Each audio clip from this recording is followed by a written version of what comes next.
The biggest name. You're locked into JJ and Alex. With the insight and analysis on the teams you can't live without. This is 97.5, the KSL Sports Zone. All right, everybody, welcome back. JJ and Alex, 97.5, the KSL Sports Zone. Appreciate you being with us on the program. Good tunes today, Napolis. I mean, normally you do, too, but these are all, like, good, man. Some good spins. I mean, I guess maybe you're just hitting the rotator. You don't want to take any credit for it, but just say, yeah, man, I made these just for you, JJ. I'm setting up the yacht rock today. It is. I know. And let's set sail, baby. A guy in his mid-20s into yacht rock, somebody did it right along the way. Were mom and dad blasting Michael McDonald at home when you were a kid? Probably not. I don't know. You've always wanted a Yamo be there. Oh, my goodness. Hey, we got to kick off the hour here. We got to get things going. Our Utah insider for KSLSports.com, he's Steve Bartle joining us on the program. Let's get it going right now. Covering the Utes better than anyone else. This is Ute insider Steve Bartle of KSLSports.com on 97.5, the KSL Sports Zone.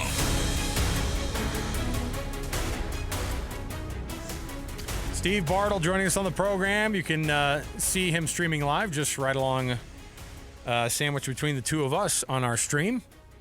Steve, nice enough to join us and give some insight to this Utah basketball and some football stuff as well, because the offseason is getting shorter and shorter these days. Steve, first of all, welcome to the program, man. Good to see you. Good to be back with you guys. It's been a minute. I know. It's not that you haven't been working your tail off. The Utes are struggling on the basketball court. And Alex Jensen mentioned, like, hey, we're going to try to build this thing the right way. He mentioned Houston. He mentioned building it brick by brick. Where are they in that process, and what kind of recruits have you seen Alex Jensen landing or even having the conversation to be able to possibly get that makes you feel like, hey, they are turning things around, and it might be a slow process, but it's going?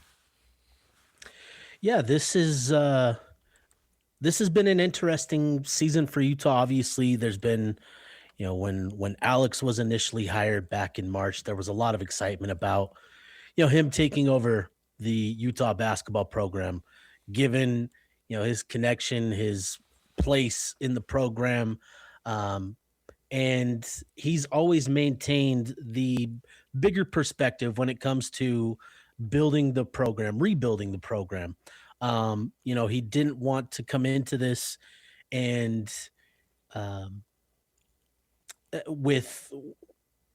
with the wrong expectations. He set the expectations, very early on that, he wanted to take his time to really build this the right way.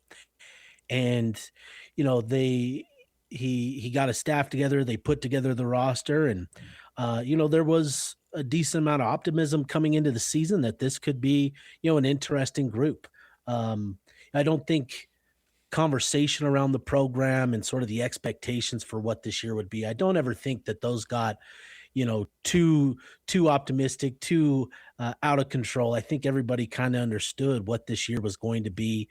I had said that I felt like, Utah could challenge for, that 12-13 spot in the Big 12. And, unfortunately, with the injuries and some of the departures, guys leaving the program for personal reasons, Utah's roster took some pretty tough hits. Yeah. So this first year, it's been difficult because, there's two dynamics going on here with Utah basketball. You've got the fan base where you're starting to feel the apathy that really set in with the fans start to dissipate. You're starting to, hear from fans that want to hear more talk about the program, starting to show up to games and that sort of thing.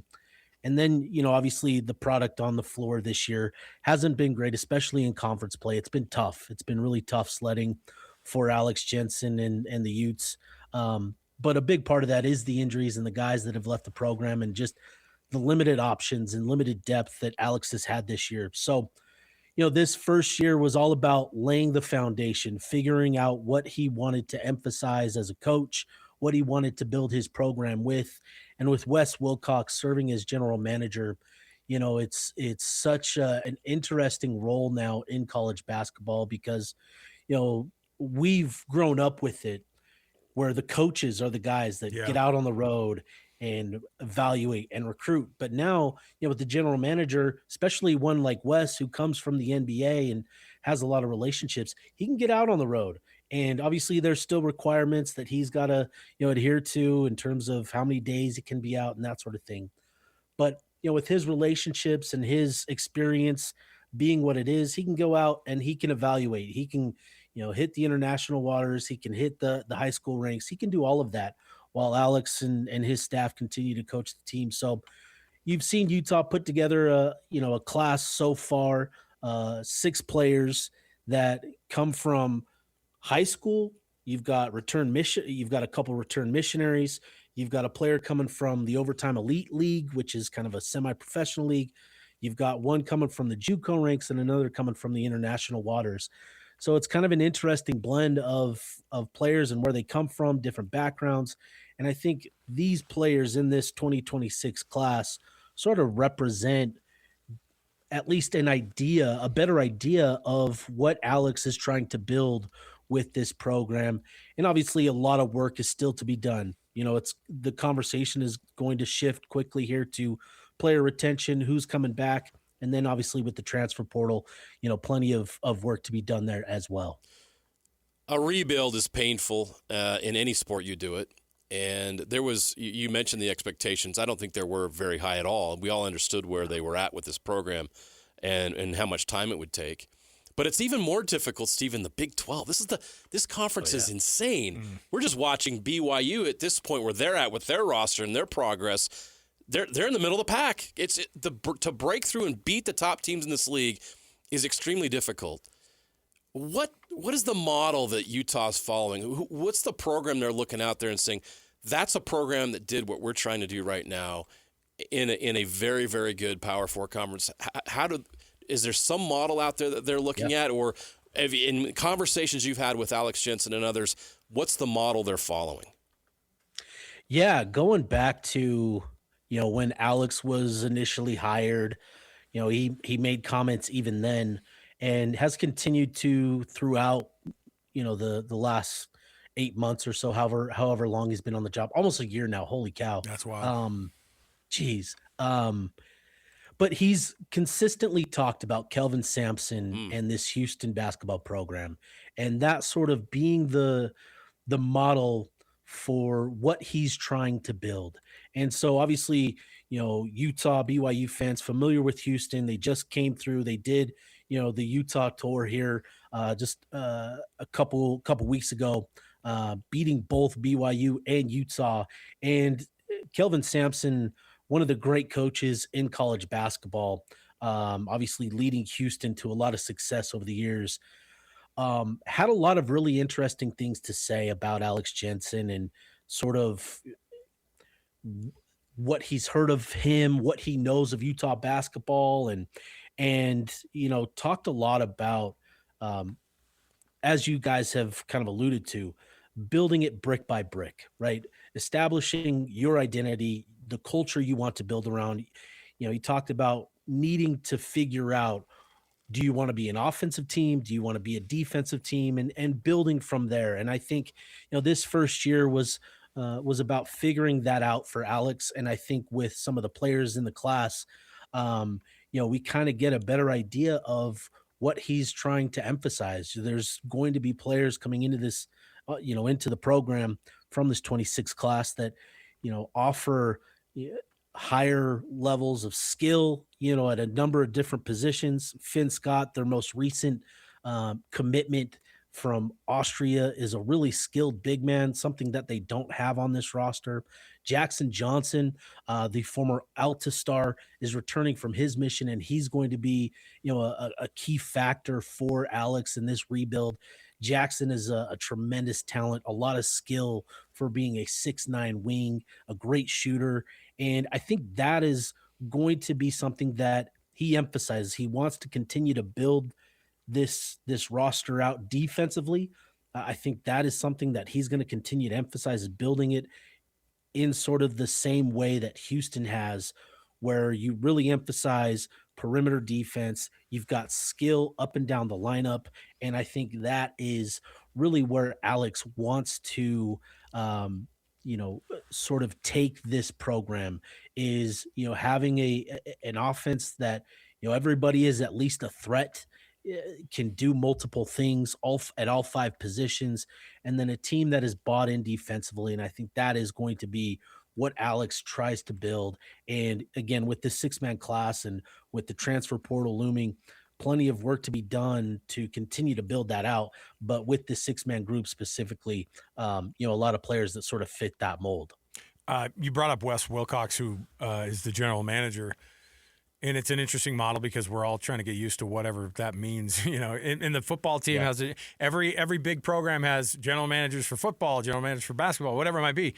And Wes Wilcox is a great get because he's got a lot of front office NBA experience. I think that would translate into this, except for what is the role of a general manager for a basketball program in the 2026 era of college basketball? Like, you have to have them, but at the same time, like, what is his specific role? Is it just figuring out the contract stuff, or what are some of the things? I mean, it was a month and a half or something into Alex Jensen's hire that they hired Wes Wilcox. Like, hey, this has to happen. Everybody else is doing it. We got to do the same thing. But what's the real impact that a guy like Wes Wilcox can have?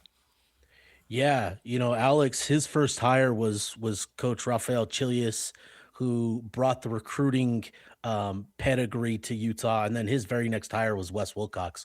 So his first two hires were two guys that really kind of played a key role in roster construction. And with Wes as general manager, that is, his big duty is roster construction, roster management. So that incorporates, evaluation, getting out and evaluating these players on film, in person, getting to know them. And then obviously with, the financial aspect of college athletics now, he's going to be handling the contract negotiations, the financials of everything. And then two, obviously we know that, where the game is at, and with the transfer portal being what it is, you constantly have to have communication, both with your current players and with agents, to have a feel for what's going to be available, how certain players are feeling, to get a gauge of what the market is going to be like.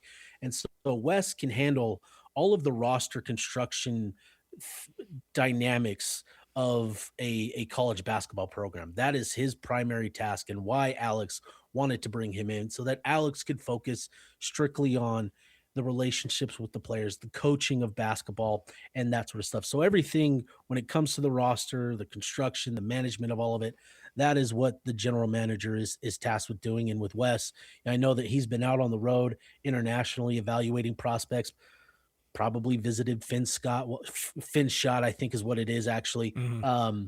And probably paid him a visit while he was out on the road. And so, that's his job, is to get out, to be the recruiter, to be the financial guy, and to be kind of the guy that has the sense of, what guys are thinking in terms of the transfer portal and all of that. Switching gears to football, we had a conversation, I believe it was yesterday. We came across a list of the top 25 transfer portal moves of the offseason, and Utah was in the mix at number 25. As you look at what Utah did in the transfer portal, what transfer portal addition do you think is going to have the most impact in 2026? Man, that's a great question, because it's a big, transfer portal class. But I think with where Morgan Scalley, has talked about wanting to be a little bit more aggressive, specifically on the offensive side of the ball, right, with where he wants to take this offense and sort of the emphasis that he is putting on the quarterback position. I think the two guys that they brought in at wide receiver, Braden Pagan and Kirry Scholes, are the two guys that I would talk about the most here. And, it's easy because obviously Pagan, many consider him one of the top receivers in the class. Scholes, kind of a under the radar, sneaky good addition in the class. But these are two guys that not only have really good production to their name, but they have familiarity with Kevin McGivern's offense. And we saw how that could benefit players this past year who followed Jason Beck from New Mexico, obviously speaking to Devin Dampier and Kirry Rogers and Ryan Davis. That's going to help Pagan and Scholes hit the ground running. And when since with Utah bringing those two players in, it really is going to be interesting how they mesh together with what Utah is bringing back, because I do think, Utah's bringing back a couple of playmakers that, are going to be factors in this offense with, Larry Simmons specifically being a guy that I'm interested to see how this all melds together with Pagan, Scholes, and Simmons, because I think that could be a pretty dynamic three-headed monster at receiver with those three. How do they come, the chemistry, how does that come along with the quarterbacks? But I think those are the two guys, Pagan and Scholes, that I would peg as, the most important, the most valuable players that Utah brought in the transfer portal. If you follow Steve Bartle, you can get the same type of updates that we do, which is, you go to KSLSports.com and you get yourself hooked up. He's got the preseason pre. It's always good to we don't care how early it is, and give me like a roster projection all day long. Yeah, you know what I mean? Veins. I love all that stuff. So you can go see all of those. What are some surprises people might see on the offensive or defensive side? And you covered both of them, obviously. Yeah, this is going to be interesting, and obviously a lot of new names. Yeah. Right. I think a lot of new names to get familiar with, and I probably shouldn't have mentioned him in the last segment, but Larry Simmons is a guy that I think is going to continue to be a guy for Utah, productive player for Utah at that receiver spot. So Larry Simmons is one player to definitely monitor this offseason. Another name to know is Kelvin Obot, obviously the 5-star offensive tackle coming in from Fruitland High School in Idaho. Jordan Gross, his head coach there at Fruitland, is now the offensive line coach for Utah. And what does that look like? You've also got, a few guys on the defense side of the ball that I think are really, really fascinating. So Elijah Reed, he's a cornerback that came in from Akron. Utah actually recruited him out of high school in the 2021 cycle. He ended up committing to Kentucky. That's where he's from, is Kentucky. He was a late bloomer that cycle. Utah was pushing hard for him, didn't get him. He entered the portal after, I think, 2 years at Kentucky, and Utah was in a really good spot with their cornerback room, so didn't really make a push for him.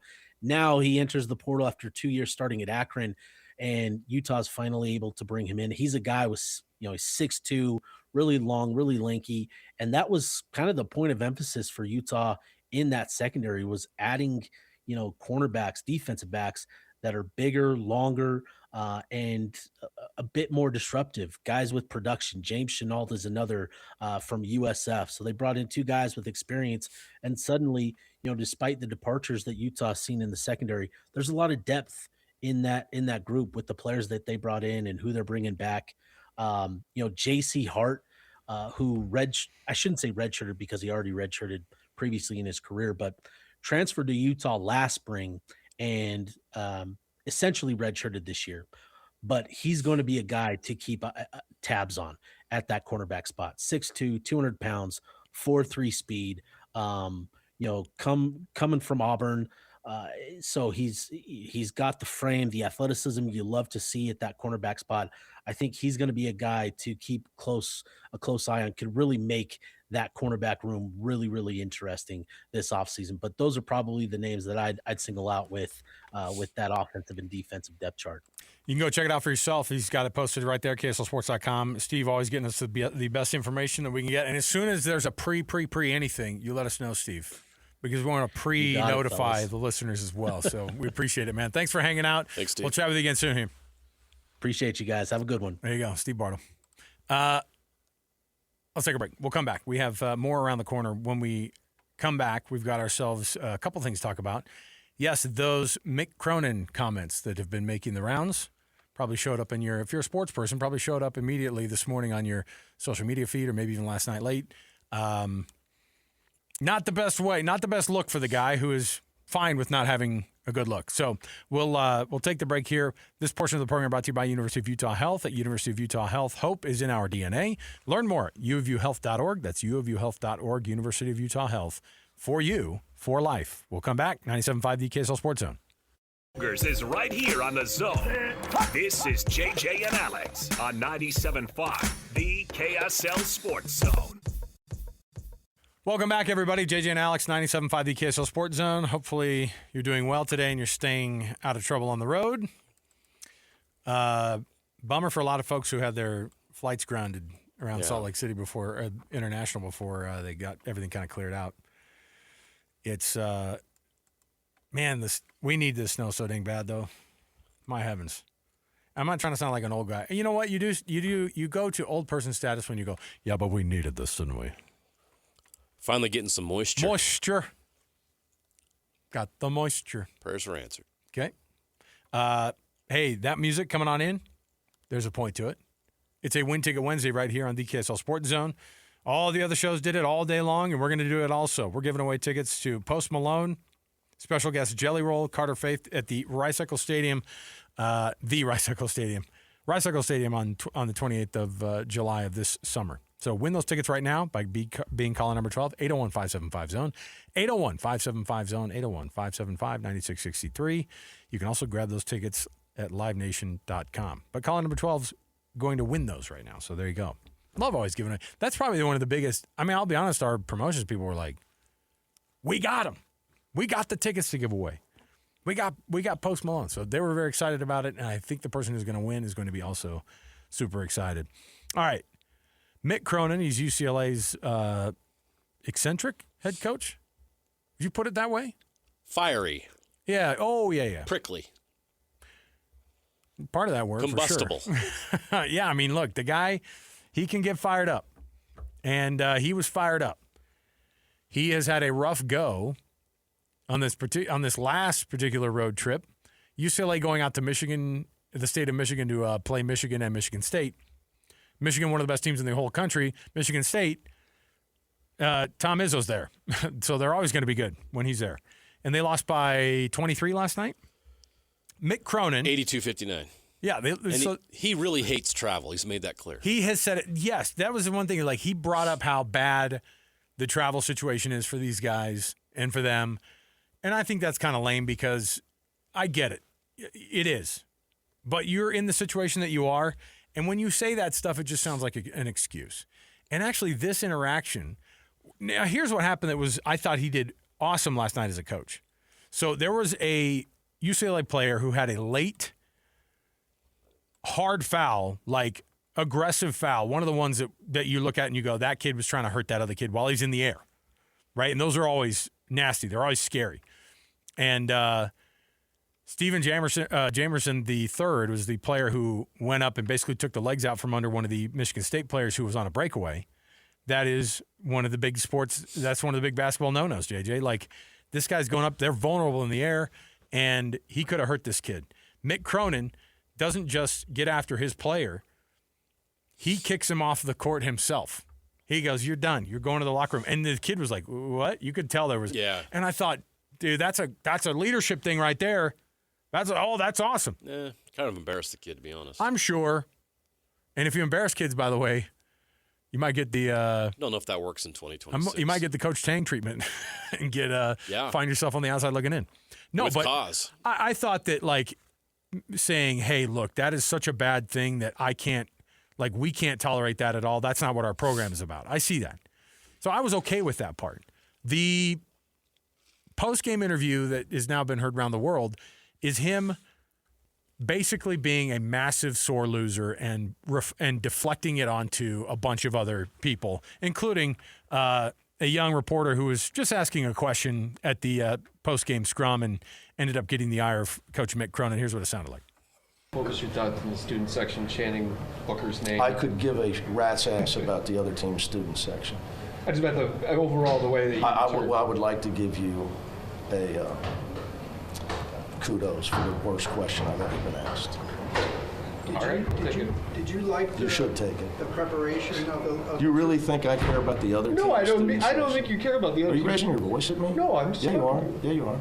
Come on, dude. Not raising. Come on. Yes, you are. Everybody's standing here listening to you. Everybody. This is on camera. They can hear you. I answered the question. I could give a rat's ass about the other team's student section. I coach UCLA. I don't care about Michigan State students. I mean, Who cares? By the way, nobody on the planet agreed with Mick Cronin that the kid raised his voice to him. First of all, he tried to have a follow-up question, and Mick wasn't even having it. He wouldn't even let him. And then he did what I have deemed, JJ, the interview version of a flop. When the most flagrant flop you can imagine, probably on the soccer pitch, where a guy doesn't get hit, but kind of does the dive and the roll, grabbing the mystery ankle injury. Yeah. That was Mick Cronin, who was like, are you raising your voice to me? No. Yeah, you are. Everybody here. I mean, it was this like weird gaslighting thing. Everybody here has heard it. It's all on camera, brother. You were raising your voice to me. And this guy's like, I wasn't raising my voice. He's like, yeah, you were, dude. Yeah, dude, you were. It just cut him off the whole time. It is insane to me. I hope this guy, and he won't because I don't think he's a good dude. All the coaches think that he is. Fine, whatever. All the other people that in the conference think he's great. He made it to a Final Four. And then what? Like, Mick Cronin has shown this type of character it's deceitful. He's a liar. That's what it is. He is the one who made this situation up. I don't think the kid's question was super either. But you know what? They get questions that are much worse than that, by the way, that are dumber than that all day long. Not a great question. The kid tried to follow it up and probably was going to have something better, but Mick Cronin was like, I'm just going to embarrass this kid. And the way I'm going to do it is I'm going to make up the situation that he is raising his voice at me like he's the assault victim. It was so stupid. I hated every second of it. It was so cringe. Mick Cronin, you're cringe, and your program currently sucks. And the reason you're getting so defensive and you're doing the flop is because you guys suck right now. That's why he reacted the way he did. Mr. Defensive got that way because his team sucks. Mick Cronin, fun at parties. Yeah, bring him along with friends. This is a coach who sees his team slipping off the NCAA tournament bubble, and he's panicking, and he's freaking out, and he's taking it out in other ways. And we've seen this guy before do different things like this. Some of his weird rants about the schedule they have to play. Everybody at UCLA knew when you went to the Big Ten that you're going to have to adjust to these travel things. You knew that. Why are you complaining about it every time you go on a road trip? He did it again this year, earlier in the year. Like, you know you have to do it. This is part of the deal. You signed up for this. And you're getting money for it. So spare me the complaints about the travel. This is big boy sports. You're playing in the Big Ten. Deal with it. Rutgers has to come to your place too, right? So what would he do? But ultimately, this is the pressure building of a season on the brink for them with so much expectation. When you're the coach at UCLA, you're expected to go on deep tournament runs. Not just make the tournament, go deep. Every year. That's hard. And I'm sure that wears on him, especially when he's been there before. Right. And it's been a minute since he's been there, right? They had a pretty good team last year that, and I think Utah State ran into them. So they were good. But it's been a minute since they've had the kind of success that's expected at UCLA. And I think he's feeling that pressure, and you can tell. And I don't think he's a guy that handles pressure very well. Obviously not.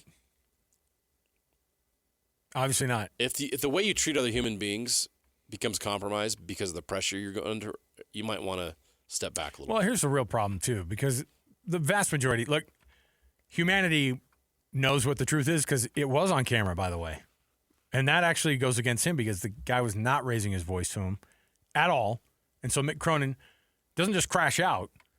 And most people are like, man, Mick Cronin really embarrassed himself. I'm like, he embarrassed himself, but number one, UCLA should be ashamed of their head coach in basketball. And they probably got to ask him, like, look, all you're doing is making excuses. Oh, we have to travel a lot. Okay, but you have to host people at UCLA as well who got to come out from Ohio State and Rutgers, And I get it. You guys have a long trip that you have to take out east. Okay? Why don't you just take what is yours and do something with it? Okay, you can't change the circumstance. If you complain enough, do you think UCLA go, you're right, man, we're going to hop into the new Pac-12? Come on. You have that option. You can play out west. Join the Big West. You don't have to leave the state of California except for that trip you have to make to Orem to play Utah Valley. Big West, too good. Why don't you just come into the Mountain West, going to the Sun Bowl every other year. Be kind of fun. It's a long way from Fargo. Nobody wants to go to Fargo in February. Trust me.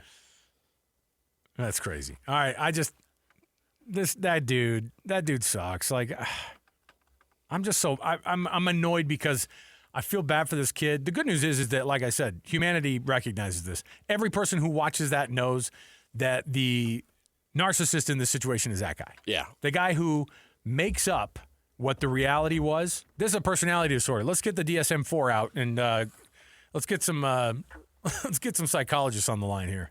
All right, let's diagnose this guy just based off of this. All right, because there's some meat on that bone. You could absolutely diagnose that guy with something, and it ain't good. And you know what? He's the one that is quote unquote leading young men. If Jerome Tang can get fired for cause, what could UCLA do to Mick Cronin? Well, you can make you can make an argument all day long and just say, look, you embarrass our program, man. Thanks for all you've done. We've paid you a lot of money to not do well, and that's not good enough. And yeah, we'll pay you out because that's worth it to us because you're not good for this university. So there you go. All right, we'll take a break.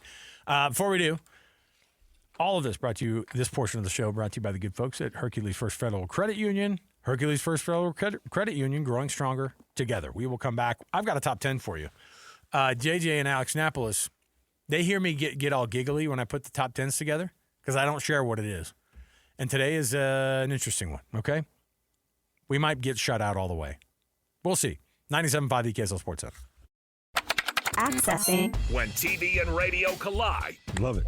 This is what you get. You're listening to JJ and Alex. Don't touch that dial! On 97.5, the KSL Sports Zone.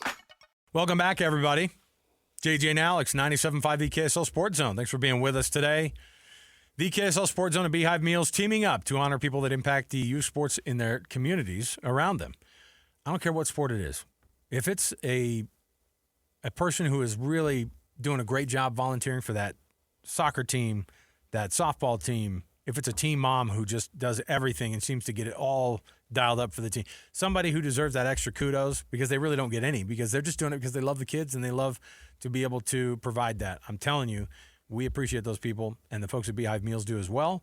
Beehive Meals is doing their Hero of the Week program. So just go to kslsports.com/contests and you nominate somebody, and we read the winners off every Thursday. We'll do it tomorrow, and Beehive Meals throws in $250. So there you go. kslsports.com/contests. There you go. Top of the hour, we're going to get Jason Shear, by the way. Covers Arizona for Wildcat Authority. You know, Arizona's on a 2-game losing streak. I think their luck has run out. Man, I look at my notes. They've dropped all the way to number 4 in the country. Dark days in Tucson. I'm actually concerned Koa more. Pete's injured. I know. I'm actually more concerned for BYU that they've lost the last 2. Yeah. And because of all the last year's stuff, what happened in Tucson, BYU won that one, squeaking and went out there. Anyway, we'll talk to Jason coming up when we round the corner to the top of the hour. But our top 10 is happening right now, and I told you I was like, okay, and I get amused by a lot of really dumb things, and that's my fault, okay. But the reality is I saw this top 10. You're not gonna. Well, you might get shut out. It is the most random poll I've ever seen, or random top 10 I've ever seen in my life. Are you trying to intimidate me? So this guy kind of went through the same thing we did. I think this guy who just posts a lot of like, not even necessarily rankings, but like, hey, this school is the best at X, Y, and Z. And it's all legitimate stuff. It's all like, hey, look at this great stat about Kansas basketball, whatever. Today he goes, you know what? Screw it. I'm putting up this. FBS schools ranked by the walking distance to the nearest mini golf course. When I said there could be a shutout, I wasn't freaking messing around, dude. All right? Are you ready? Yeah. Napolis, you going to help out? You better. Now, these are all FBS. So you're at least down to 136, I think, something like that. So, on your mark, get set, go. Utah State. Ding. Utah, BYU. Montana State. Idaho State, Boise State, Idaho. Washington State, Washington. Oh, wait, what'd you say? Oregon State. Gonzaga, Eastern Washington, Portland, Stanford, Cal, UCLA, USC, Texas State. Ding! Texas, Tennessee, Florida State, Indiana, Illinois, Michigan, Michigan State, Nebraska. I'd hang out in Michigan still if I were you.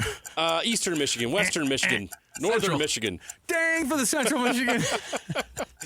Minnesota, Mankato State, Mankato State. Bemidji State. No, we're going FBS. Come on. They're in hockey. Rutgers, North Carolina, Duke. You know what? I got some. Kudos for the 3 that you guys got. And you got the very first one. Utah State is on the list at number 10. So I don't know where I can't confirm that. Like it says it's actually the walking distance from the team's stadium to the nearest mini golf course. Maybe that would have made a difference for you if you didn't know that tidbit. Not just campus, but the stadium on campus. I don't think that would have mattered. So Utah State number 10, Central Michigan number 9, number 8 is Texas State. Yeah, you got it. You freaking got it, man. I'm giving myself kudos because this person only put logos of schools up, and I'm like, good thing I know what these logos are. So now you got a tie at 5th place with Baylor, Kennesaw State, Kansas. Should have gone through the Big 12, man. You would have gotten a couple there. So, yeah, Baylor, Kennesaw State, and Kansas all tied for number 5. You know what? Eastern Michigan, I think, is on there. It's just the big green E, right? Yeah. The big green E. I'm going to count it. Eastern Michigan. We got it. We got 4 on the list, you guys. Ding right. Ding right is right. UNLV, number 3. Oh, I didn't I'm think of that. shocked. Actually, you know what? I'm not shocked. There's probably some mini putt-putt golf course in like every casino that's there that's just buried in the basement somewhere. That would have been an easy one. Should have thought of that. You should have gotten this one as well. The who are the Roadrunners down? UTSA. SA, yeah, San Antonio. And then your winner, the Charlotte 49ers. Of course. There you go. You know what you should have done? Top 10 schools mentioned in the Epstein files. That would have been better. That was definitely one of the options, and I steered clear of it. I don't know who went through those. We want to do career roulette. Let's just say this. We need to spice up the show a little bit. Hey. We need to take risks. This is one of those that Arizona State, better call somebody. Uh-oh. Let's get a lawyer, huh? All right, we'll come back. We have more to go around the corner when we return. Jason Shear is going to join us. He's done it before many times. We'll talk about Arizona and hoops in Tucson tonight. BYU hitting the road for an absolutely tough matchup. Their first time without Richie Saunders, a full game without Richie, knowing that he's out for the rest of the season with that ACL. We'll come back and talk to Jason next, right here, 97.5 the KSL Sports Zone.